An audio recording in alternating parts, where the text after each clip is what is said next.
Hello, magandang araw. Welcome to my channel. Ako nga pala si Mystico Moreno, or in short, Mismo.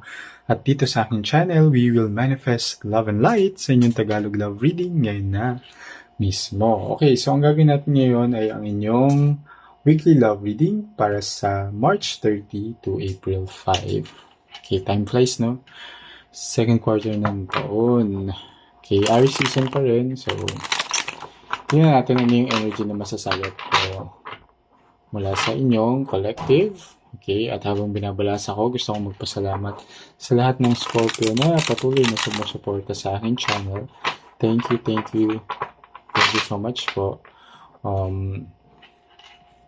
Please continue to support my channel by liking this video.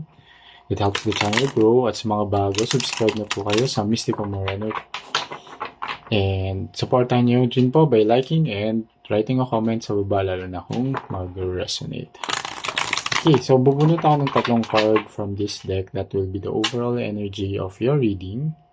Okay, and from here, mag-deep dive tayo ng konti using the other deck. So third card, dahil March 4 ngayon, wow, the world, nice. Oh, 8 of Swords. Okay. Knight of Coins. Sige.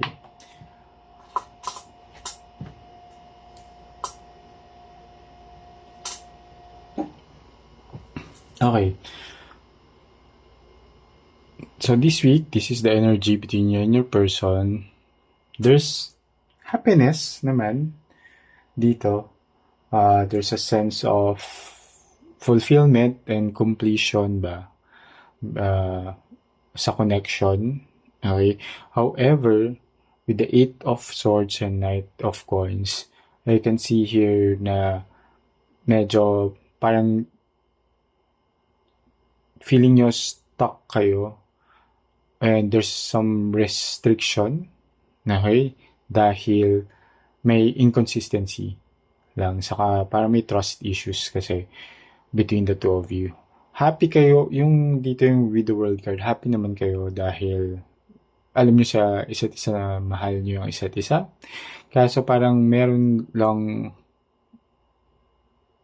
blockage sa 100% na feeling of fulfillment and completion and celebration between the two of you because your person is being inconsistent, okay, and you're feeling then you're trapped in that kind of cycle, diba, and restriction na parang, diba, it's better to be consistent kahit na sabihin natin mahal nyo isa't isa and you feel happy when nandun siya sa part of like showing love, expressing love, pero darating yung may times naman na parang sakto lang, ganun. So, yan, tingnan natin yung reason and detalye using this card. Bakit yan yung overall energy ng week ninyo. Habang binabalasa ko to, gusto kong i-remind lahat that this is a collective reading. So, it may or may not resonate with everyone. Kapag hindi nag-resonate, huwag pilitin. Means lang na hindi ko nasagap yung energy ninyo and abangan nyo na lang na susunod ko pang reading dahil ayun, diba, may mga nagko-comment kasi na bakit ganito, bakit ganyan. Okay, sa channel ko, I don't manipulate my readings to align sa preference ng isang tao.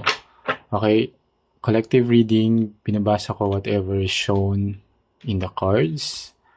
Okay, ang lumabas, 1,000 in downloads din from the universe, yun yung i-relay ko. Kaya, good vibes and positive vibes only here in my channel. Okay? So, kung hindi mag-resonate today, abangan nyo yung susunod na reading, baka mag-resonate yun, or panoorin yung mga past videos kasi baka isa doon ay mag-resonate. Sige, tingnan natin.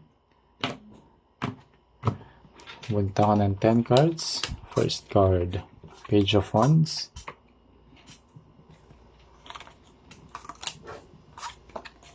The Moon. Yeah.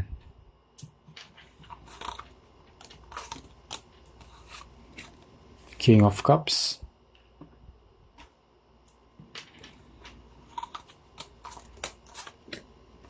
The Temperance.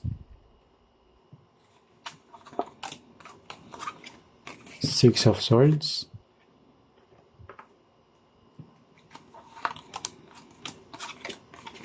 Ten of Cups.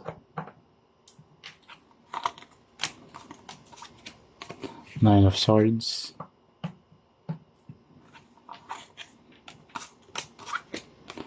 Knight of Swords.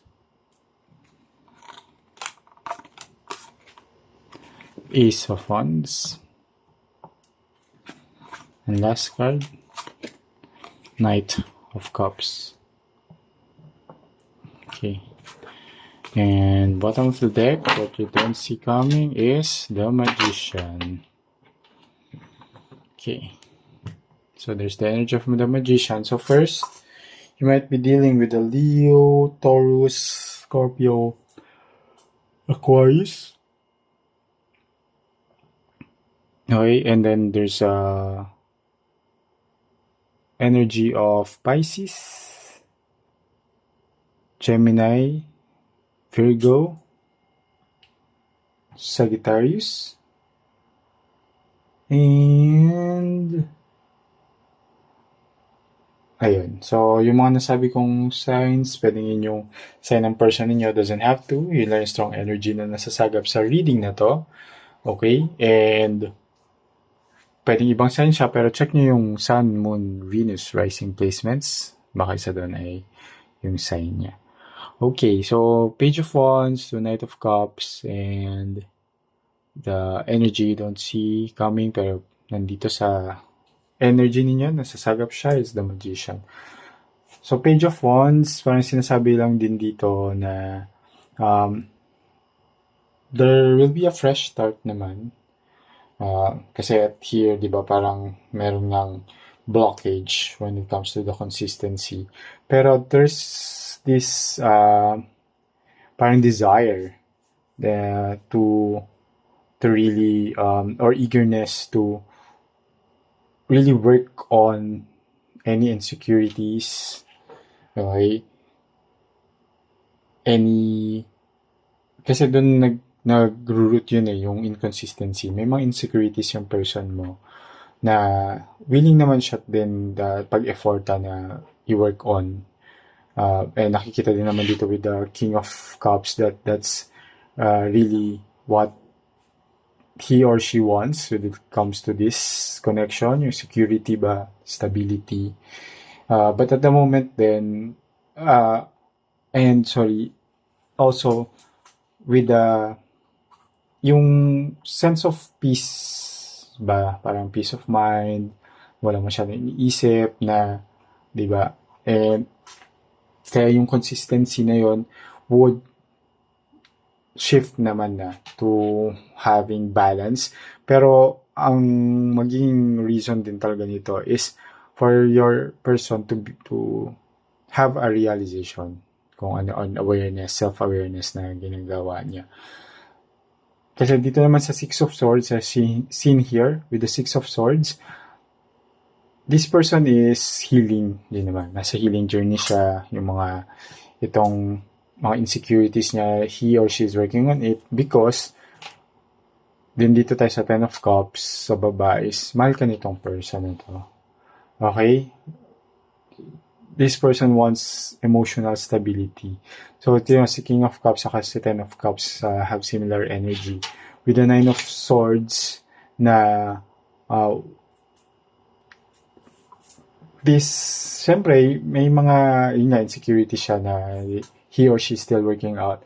Kaya, may mga parang pag-overthink siyang ginagawa. Paano ba? Yung medyo stressed na rin siya sa how to deal with that situation.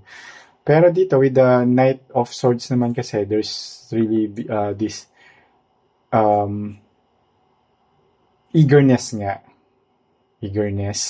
na nakikita dito to really have a fresh start with this Ace of Wands, which is a new beginning between the two of you. Parang it's a new cycle na tama na yun. I will leave that insecurities behind and really work on my healing because I want a fresh start with you. And with this Knight of Cups, there will be an unexpected gesture, which is, it will come as a surprise na parang, nagbago na siya. Parang may ganong energy.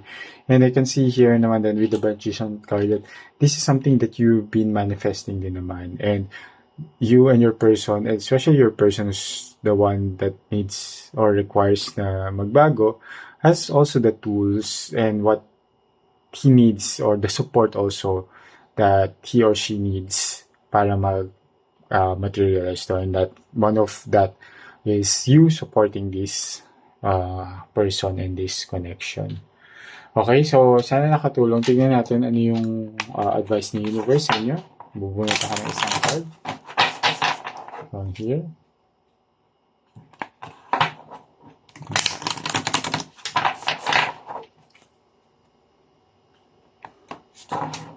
So, sinasabi ni Universe ay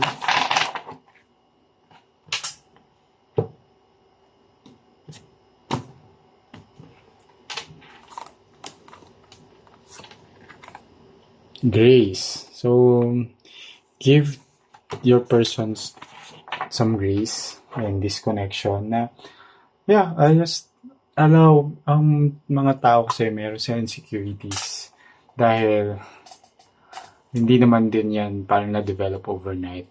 Yan, nangyari yan lalo na ng mga bata pa, mga inner child wounds, ganyan. Pero as long as your person is very eager naman talaga and makikita mo yan through his action that gusto niyang i-work out or ayusin din yung sarili niya, then give this person grace na para magpatuloy at mangyari din yung goal niya na to change for the better para din sa ikabubuti ng relasyon. Okay, so ayun, sana nakatulong ito reading na to. Abangan nyo na lang yung mga susunod ko pang love reading dito lang sa aking channel. Ako si Mystic Moreno, or in short, mismo, kita-kits. Ingat!